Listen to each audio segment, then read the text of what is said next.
మన బిడ్డల యువత భవిష్యత్తు బాగుండాలనేది నా ఆకాంక్ష అని చెప్పి కూడా నేను మీకు తెలియజేస్తున్నా.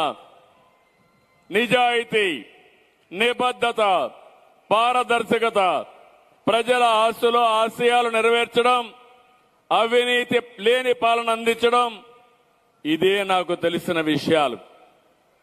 సుపరిపాలన, మంచి రాజకీయాలను నమ్మాను. అందుకే ఎప్పుడు ఆలోచించినా ఒకటే ఆలోచిస్తాను. నేను ముఖ్యమంత్రిగా ఉన్నప్పుడు ప్రభుత్వ విధానాల వల్ల ప్రజల జీవితాల్లో మార్పు తేవాలి. అందుకే అనేక కార్యక్రమాలు తీసుకొచ్చాం. ప్రజల వద్దకు పాలన కావచ్చు, జన్మభూమి కావచ్చు, లేకపోతే ఐటీని పరిపాలనలో అనుసంధానం చేయవచ్చు, ఎన్ని చేశాను.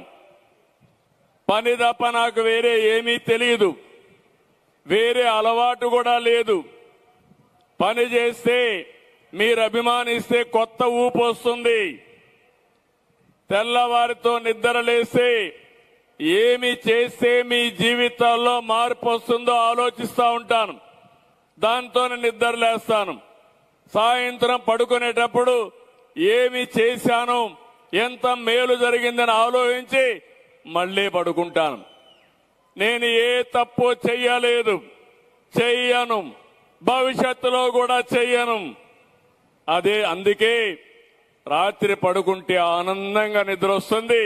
మళ్లీ తెల్లవారితో లేచి బాడీని ఛార్జ్ చేసుకుని మళ్లీ మీకోసం పనిచేయడం తప్ప వేరే నాకు తెలియదని చెప్పి మరొకసారి మీ అందరికీ విజ్ఞప్తి చేస్తున్నా.